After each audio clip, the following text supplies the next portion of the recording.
Pandemias, isolamentos, mortes, são coisas que nos pegaram desprevenidos e causaram medo e pavor nas pessoas. Revidamos esses ataques com álcool em gel, luva, máscaras, distanciamento social. O nosso corpo está sendo muito bem protegido, mas e a nossa mente? Também estamos protegendo? Já pensou na possibilidade de nós estarmos nos preparando para enfrentar o nosso inimigo de uma forma e ele está planejando vir contra nós de outra? Olá, eu sou Léo Murata, seja bem-vindo ao Ponto de Equilíbrio e hoje eu quero falar com você acerca do maior alvo de ataque do diabo, a nossa mente.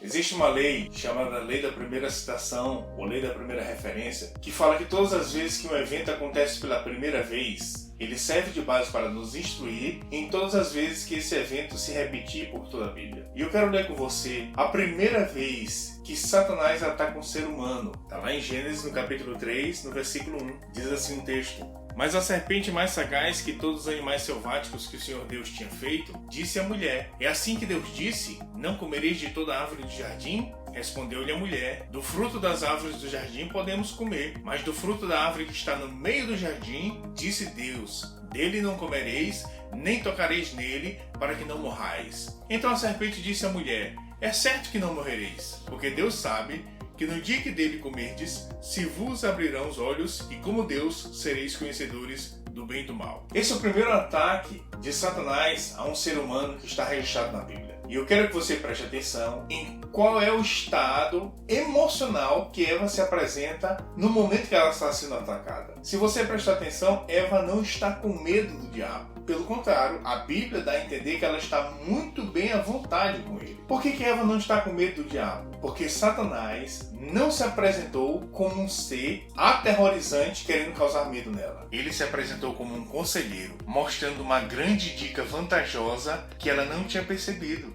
Se tu comer, tu vai ser conhecedora do bem e do mal, assim como Deus. E o versículo 6 narra qual foi o resultado desse pouco tempo que Satanás conseguiu acesso à atenção de Eva. Vendo a mulher que a árvore era boa para se comer, agradável aos olhos e árvore desejável para dar entendimento, tomou-lhe do fruto e comeu, e deu também ao marido, e ele comeu. Quando você lê o relato de Gênesis, você percebe que o jardim ele foi construído primeiro do que Adão e Eva. Quando eles foram criados, o jardim já estava pronto. Muito provavelmente Eva já tinha visto aquela árvore várias vezes, porque aquela árvore já estava lá antes dela. Agora o versículo 6 diz que, vendo porém a mulher que a árvore era. Preste atenção que o texto não diz que a mulher viu a árvore. Não, ela já tinha visto aquela árvore. A Bíblia diz que a mulher viu que a árvore era boa para se comer, agradável aos olhos e desejável para dar entendimento. Ela já tinha visto aquela árvore, mas agora ela viu o que a árvore era. Nesse pouco tempo que Satanás conseguiu ganhar a atenção de Eva, ele conseguiu despertar uma vontade.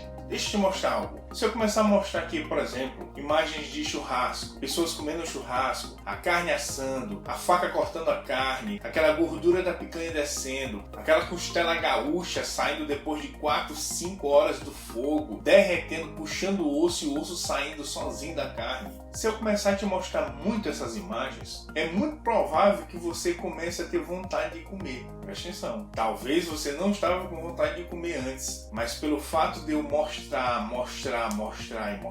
é possível que comece a despertar em você uma vontade de comer. Se eu começar a falar com você sobre viagens e mostrar fotos e vídeos de lugares que eu já viajei, lugares incríveis que eu já fui, como aquelas culturas são diferentes, como aqueles lugares são diferentes, como a geografia, a vegetação, os tipos de animais são diferentes, é possível que você comece a ter desejo de viajar para aquele lugar. E ainda bem que eu estou dando exemplos de coisas positivas, comida, viagens, mas se por acaso eu começar a fazer você se lembrar daquela pessoa que te caluniou, que te difamou, que fez você sofrer um prejuízo, que a culpa não era sua, mas que ela inventou uma mentira a seu respeito, e por causa dessa mentira você foi prejudicado e ela foi promovida. Se eu começar a fazer você se lembrar daquele momento, reviver aquela situação, é possível que desperte em você uma vontade, um sentimento de tristeza, um sentimento de raiva, talvez até uma vontade de vingança. Vontade esta que não estava antes.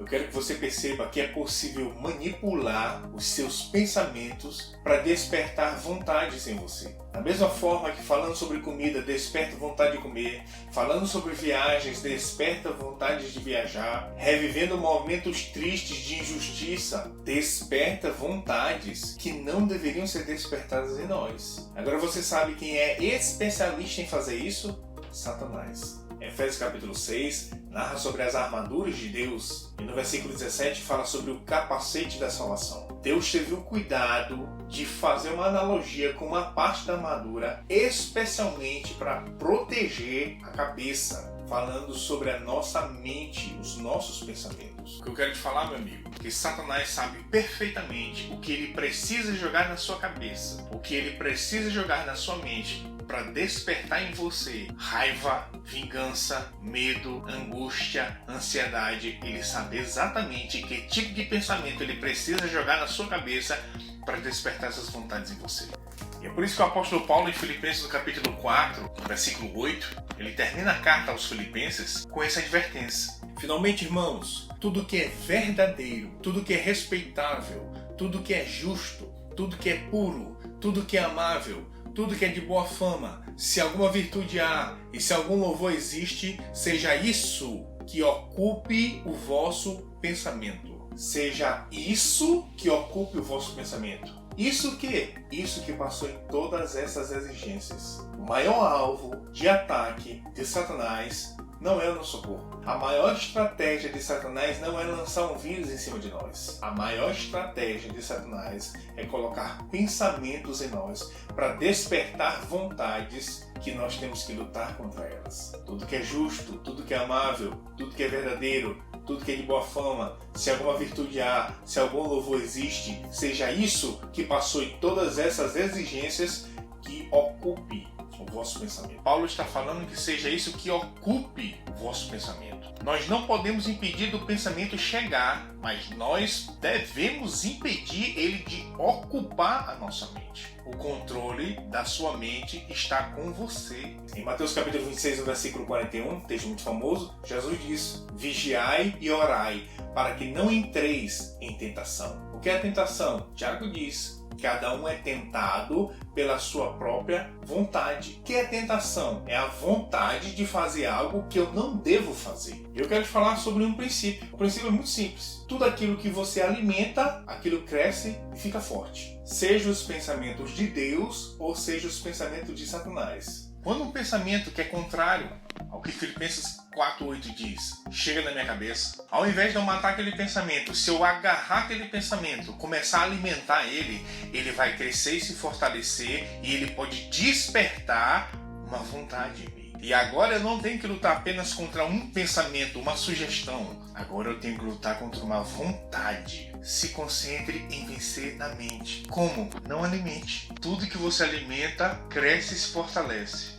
Mas tudo que você não alimenta morre e sai. Nós não vamos chegar até o nosso destino alimentando pensamentos que são contrários à vontade de Deus para nós. 2 Coríntios capítulo 10, versículo 5, Paulo fala sobre nós levarmos cativo todo pensamento à obediência de Cristo. Não é Deus que vai fazer isso por você, não é o seu pastor que vai fazer isso por você, é você. Se algo não passar nas exigências de Filipenses 4:8, a responsabilidade de não alimentar é nossa. E a garantia que nós vamos chegar até onde Deus quer depende da nossa habilidade de mantermos os nossos pensamentos alinhados com a palavra de Deus. Seja abençoado com esta palavra e até o próximo vídeo.